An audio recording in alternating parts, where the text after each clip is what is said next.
दोस्तों, आज हम फिर हाजिर हैं शिव ब्रह्म ज्ञान पार्ट 2 को लेकर।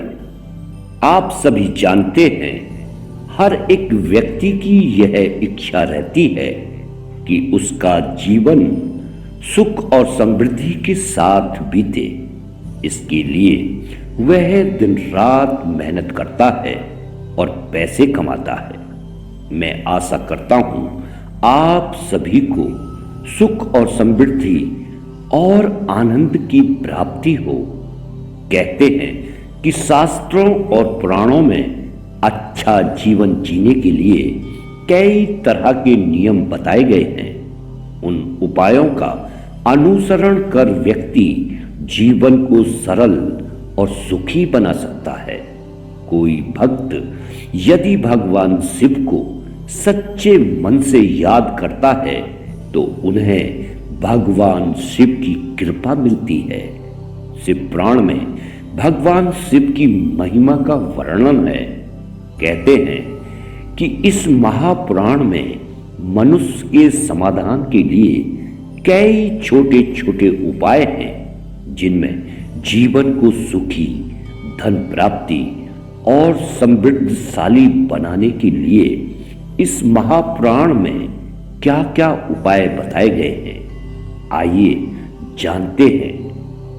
कहते हैं कि भगवान शिव की आराधना करने से ही मनुष्य भगवान को अपने करीब पाता है।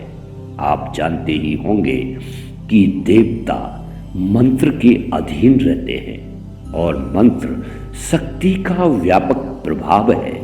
शिव पुराण में मंत्रों की साधना से सिद्धि का विशेष उल्लेखन किया गया है। मंत्रों का अनुष्ठान व वाचन ठीक ढंग से किया जाए तो त्वरित फल दिखाई पड़ता है। कभी भी सूर्य और चंद्रमा के अस्त होते समय उसे निहारना नहीं चाहिए।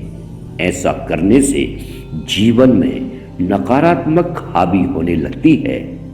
जहां एक तरफ सूर्य को उदय होते हुए देखने पर जीवन में सकारात्मक और सफलता प्राप्त होती है, वहीं अस्त होते हुए सूरज को देखने पर निराशा का भाव जागता है। महापुराण में बताया गया है कि कभी किसी पुरुष को पराई महिलाओं की तरफ बुरी नजर से नहीं देखना चाहिए और ना ही किसी महिला का अपमान करना चाहिए। ऐसा करने से घर में सुख समृद्धि और वैभव की कमी होने लगती है। पराई चीजों को अपनी समझने पर धीरे धीरे दरिद्रता बढ़ने लगती है।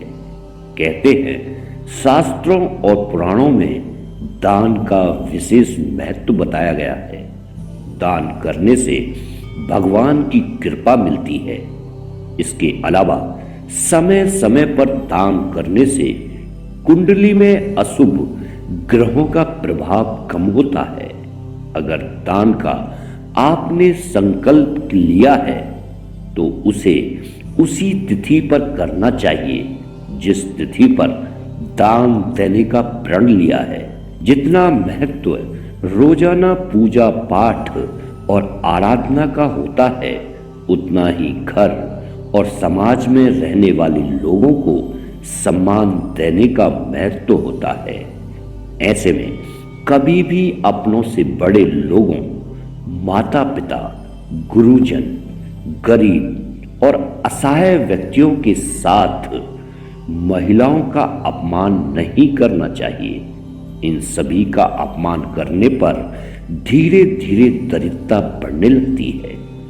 भगवान शिव सदैव लोकोपकारी और हितकारी हैं। त्रिदेवों में इन्हें संहार का देवता भी माना गया है।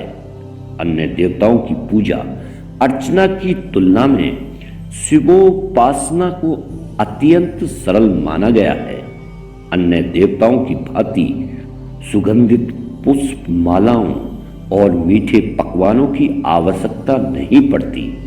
शिव को स्वच्छ जल, बिल्वपत्र, कटीले और न खाए जाने वाले पौधों के फल, यथा धतूरा आदि से ही प्रसन्न हो जाते हैं।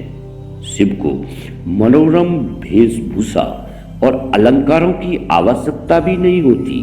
वे तो औघड़ बाबा हैं, जटाजूटधारी, गले में लिपटे नाग और रुद्राक्ष की मालाएं, शरीर पर बाघंबर चिता की भस्म लगाए एवं हाथ में त्रिशूल पकड़े हुए वे सारे विश्व को अपनी पदचाप और डमरू की कर्णभेदी ध्वनि से नचाते रहते हैं। इसलिए उन्हें नटराज की संज्ञा दी गई है। उनकी वेशभूषा से जीवन और मृत्यु का बोध होता है। शीश पर गंगा और चंद्र जीवन एवं कला के गौतम हैं। शरीर पर चिता की भस्म मृत्यु का प्रतीक है। यह जीवन गंगा की धारा की भांति चलते हुए अनंत में मृत्यु सागर में लीन हो जाता है।